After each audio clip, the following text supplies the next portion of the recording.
Hey everybody, Dr. G here. I'm a licensed clinical psychologist and body language expert, and today we're going to be analyzing the behavior and body language of David Tronnes. David Tronnes is currently on trial for the murder of Shanti Cooper-Tronnes. He reported that she died in her bathtub while he was walking his dogs. Police have reported that she was in fact strangled. Together, they had been working on a show called Zombie House Flipping, and it was also reported that she might not want to appear on the show, and that may have been what led to her murder.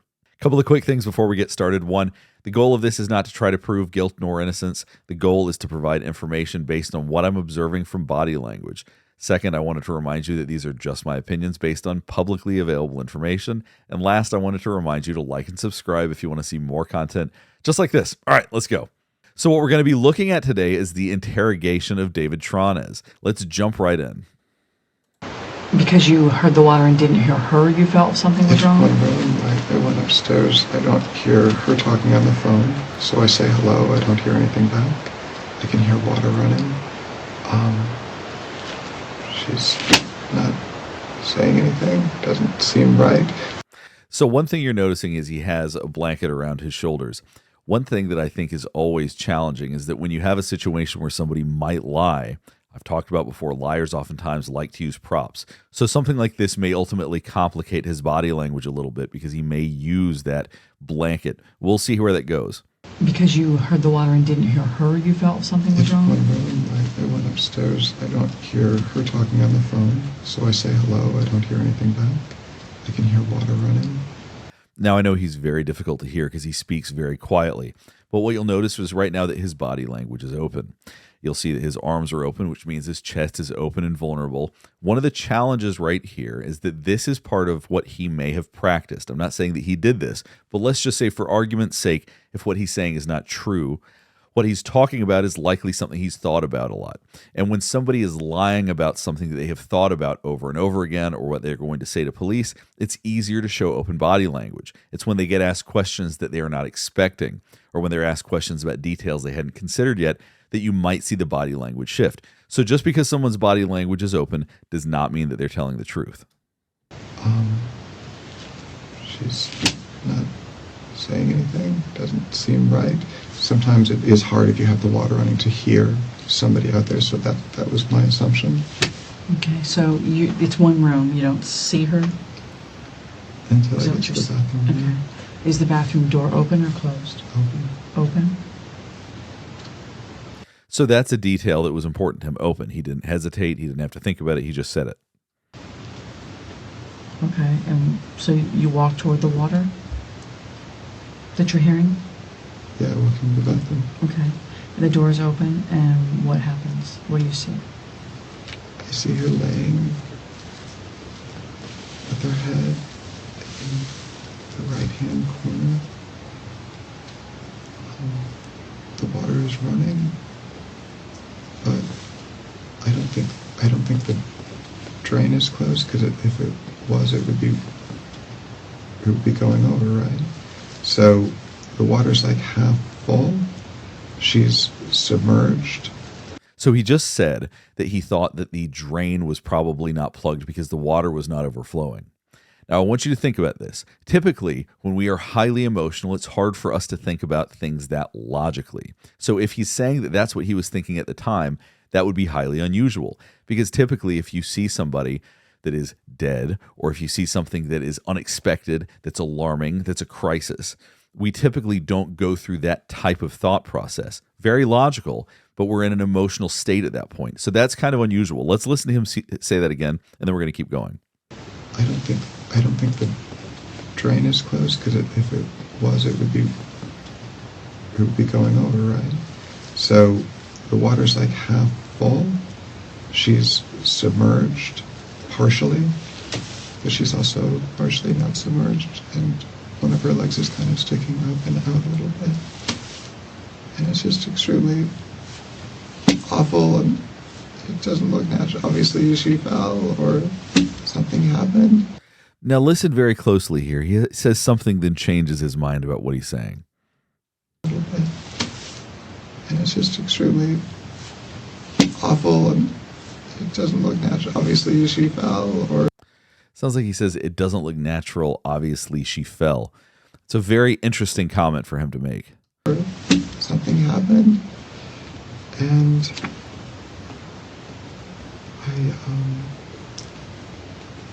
I tried to pick her up. I turned the water off. I tried to pick her up. She's.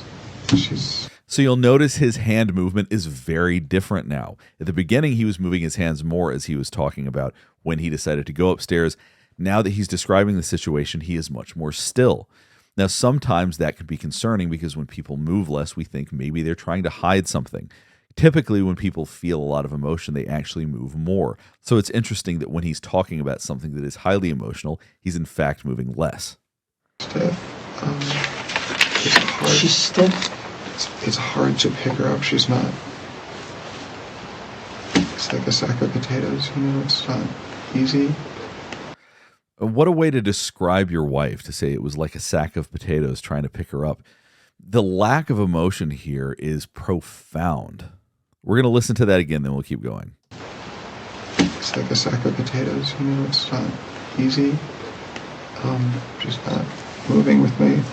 I grabbed her arms and kind of pulled her this way. And at the same time, I wanted to get her out of the water. I was screaming, "What's wrong? What's wrong?" And the way that he talks is unsettling. For many of us that we've watched interrogations or interviews or trials, the tone of his voice, the way that he's talking is uncomfortable. At least it is for me. I don't know if people watching this also feel the same way. I just recently did a video covering Stephen McDaniel, who had a very peculiar way of speaking. In some ways, this reminds me of when Stephen McDaniel was being interrogated. I pulled her out into the other room, and I didn't know what to do. I guess it's the thing you do if you're going to do CPR or something. And she's not responding. She has blood coming down her face and on the side of the body. And I'm still thinking I'm still thinking that she's going to be okay. Now you'll notice there was a little bit of a laugh there. And oftentimes we do let out uncomfortable laughs when we're talking about something that we don't expect. We don't typically do that when we're talking about something that's a crisis, something that is traumatic. So that type of behavior is a bit unusual. Listen to this, you'll hear what I'm talking about. I'm still thinking I'm still thinking that she's going to be okay. I got that, I wiped. I didn't know what was going on. I didn't know what had happened. I had a towel that I had used to pull her out of the...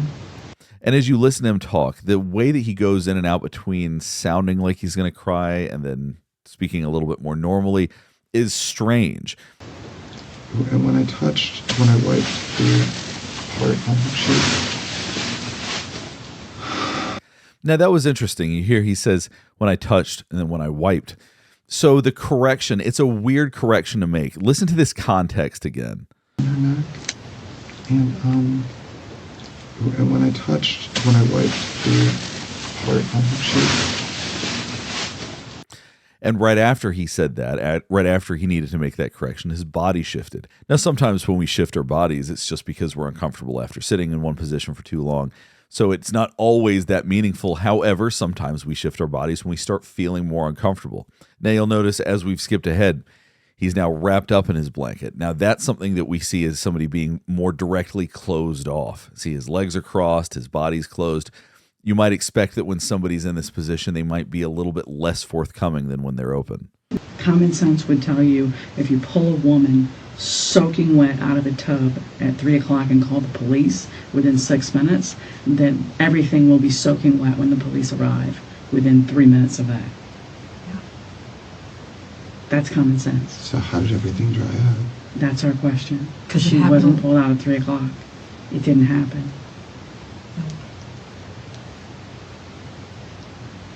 There's a science behind evaporation, and that science. All right, now you see his body just tightened up and closed off more. Watch his body shift right here. there's a science behind evaporation, and that science is not matching.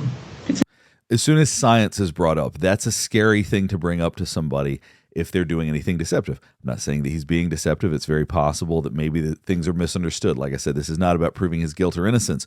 But if we look at his body language when she brings up science, he really seems to shift there. I know you think you thought of everything, but you didn't. I don't think I thought of everything. I've told you over and over, I don't know. You do know. Yeah. Saying, I don't think I thought of everything is a very peculiar way to phrase saying that you didn't do it, rather than saying, well, of course, well, I don't have anything to think of because this is what happened. It's, I don't think I thought of everything. Once again, that doesn't imply his guilt, but it's an odd way of phrasing that. It's just one piece of many different pieces we're looking at. I don't know what happened when I wasn't there. No, I'm sure. There had to have been close to well over an hour in the morning that I wasn't there, and well over 2 hours in the afternoon that I wasn't there. Right, that's very possible that you left the residence. However, when you were there, You'll notice how the detective is leaning forward. Now, we do this when we want to feel more intense, when we want to be more connected to somebody. So as she's bringing up points that clearly are good points in her mind, she is going to be leaning in to be more connected to him, to try to put more pressure on him. whatever happened to her happened when you were there. It didn't happen when you were gone. It happened when you were there. And I wouldn't expect you to know what happened when you were gone. And your story is BS. Now look how still he's sitting. I talk sometimes about freeze, flight, fight, that when you feel like you're in danger, the first thing we do is to freeze. And that's what we're seeing. We're seeing his body's very closed off. We're seeing, as she is saying, I've got you. We know what you did. You're seeing him freeze and really not move right here. I'm going to go back a second and we'll keep watching. Body speak for itself. And your story is BS. So you better figure it out before it goes too far. If you maintain that, you're going to look like a fool. And there we go. He continues to just sit there, say nothing, not protest, nothing, just sitting still. We've been extremely patient with you for a very long time. I am losing my patience at this point because there is not a lick of remorse for what you did to this woman. Not even a little bit. Okay? That was interesting when she said there was not a lick of remorse. That's when he puts his head down. Oftentimes we associate that with losing confidence. Watch this right here. Patience at this point because there is not a lick of remorse for what you did to this woman. Not even a little bit. And it looks like that he's hiding his lips when he puts his head down. It's a little bit hard to tell because the quality is not great, but check this out. There is not a lick of remorse for what you did to this woman. We associate that with not wanting to say something or from stress. Stress is usually pursing lips, but withdrawing lips is usually trying not to say something. Not even a little bit. Okay?